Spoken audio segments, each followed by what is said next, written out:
back to my YouTube channel, guys. If you are new, please don't forget to subscribe to this channel and also like this video. Bafowethu, I'm here talking about lolu daba kababa esikesambona ejele.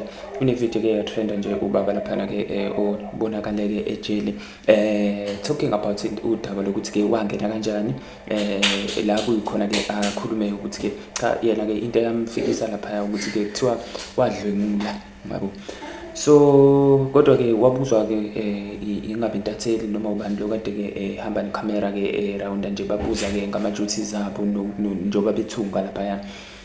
And then ke wase yena ke eyasho nje because I'm sure abaningi babo laba bantu abalapha babukeka sebebadala okuwukuthi ke bagcine futhi sebeyinikele ekuthenini ke okay uqiniso kaleyo nto leyo bakukhiphe ngoba ke I'm sure even during the court proceedings nakhona ke nobufakazi zonke nje izinto ke before baze bafike lapha inkantolo ke yayibathole ku reasonable yabo ukuthi ke bagcine ke abantu abalapha. But then ke laba sisukumile ke iningizimu Afrika bafethu kuze kwafika ke nasekutheni ke lolu daba lutholwe nayithuleni TV esiyazi kakhulu ke njengabantu abakhulumayo lapha ke njalo ekseni kusigcemeza uma kuukuthi kukhona ke izinto ke ezingama current affairs or current cases ke issues abhekene nemiphakathi yahlukahlukene. Naye ke ubaba lo ilead ethulele TV iye yahamba ke yaya kwabanye ke abathintane nabo abezemthetho njengoba niyibona ne video la ukuthi ke kuye kube udaba abalisukumelayo ngempela lolu ngoba eSouth Africa baningi abantu ke ababathekile becela ukuthi ke cha lolu daba abake banamathele kulona ke ngoba nakho isimo sinje. So kuxwayiswa ke kodwa ke nalabo especially ngizothi ke aba umndeni wakhe noma ihlobo ekuthenini ke sekunosomathuba abasebenzisa lolu daba bezenza amaloya ekuthenini ke bathi bazosiza ke umndeni ke sebefuna ke uqola ifamily le, yabo.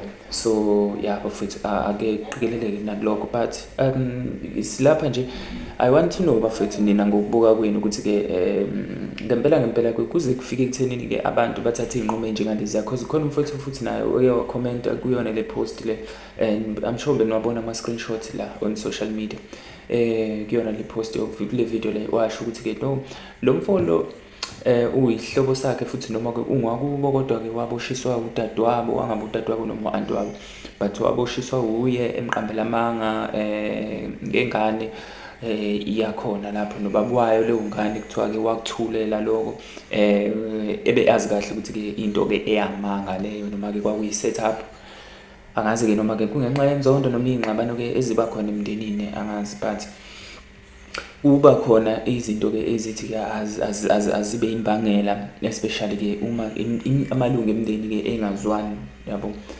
Kodwa bafethu kuningi engingakusho nani ngalo lolu daba kodwa nabo umthetho babhizi ke bayehla benyuka to assist lo ababa loya and abantu ke bathi lenyaka aseyihlalile lo baba kuyoba kuhle ukuthi ke makugcina ngempela kuphumelele naye lo umqambi manga ngoba kuthiwa ke ingane ya confess ukuthi cha ayenziwa ngalutho kwasho khona ke ukuthi kushuthi due to phela ingane ke inga confess ukuthi ke ayenziwa ngalutho but umzali uma ingane ke ingakana 18 years umzali meaning uyena osa i-guidance osa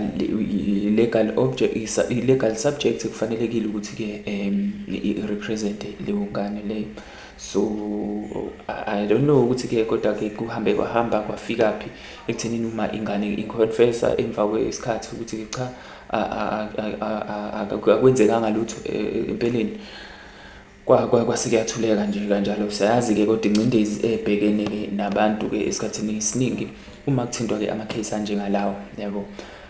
So bafethu ngisho ukuthi ke let's wait because I think inakusasa ithuleleni TV izoba khona lapha ke ku Cause FM and talk about lolu daba the way forward from lapho. So let's wait to hear ukuthi ke kwenzakalani. But then bafethu ake comment la ku comment section ukuthi ke ngodaba lalo baba nizizwa kanjani. Do you think kahle ke naye kuzwakela ukukhala kwakhe, inyanya zakhe, imthandazo yakhe izwakela? Do you feel like into ke azokwazi ukuthi aphunyule kuyona and futhi-ke agcine-ke umuntu-ke okhululekile naye, noma-ke isikhathi-ke sesibe side-ke lapha ngaphakathi, because I think ukhulume indaba ka-2009 if I'm not mistaken. So guys, please do comment on the section down below. Don't forget to subscribe to this channel as well. And again, we move to this post. It was my screenshots were posted by Umsizi SA, if I'm not mistaken, or Mandla Chris, ngikhumbuza lapho makukhona wabonile on Facebook. So le account le kazodwa wabantu yabo, I'll assume ukuthi-ke uzodwa wabantu yabo, but-ke kungenzeka ukuthi-ke umuntu osebenzisa i-account kazodwa wabantu or acting as uzodwa wabantu on Facebook. We don't know. You may never know, because i-language doesn't show ukuthi-ke ngempela umuntu ohlonipha i-page lakhe lo ongabhala izinto ey'njengalezaya, and I don't know i-motive behind ukuthi-ke why uzodwa wabantu engaze ebhale ngale ndlela leya ekubhalwe ngayo laphana. Njengoba nibona nje nani ama-screenshot, uthi uMahu waqala ngokudayisa umzimba before abe umuntu osephumelele ngale ndlela aphumelele ngayo emsebenzini, and futhi warecruitwa uyena uzodwa wabantu. I don't know the reason why, ngisho kuthiwa kunjalo-ke, so why kungani kumele-ke manje akhulume ngaleyo ndlela leyo asekhuluma ngayo, umona noma yini angazi, but let's hope bafethu akusiwo uzodwa wabantu.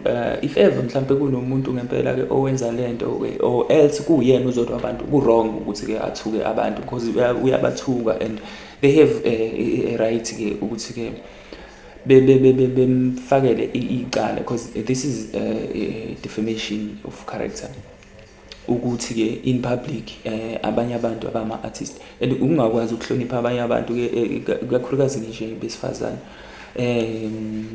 Yabo, nendima yakho nje wena oyidlalayo ayisile vele, yabo, because uthi wena-ke abantu ukuze bephumelele they have to go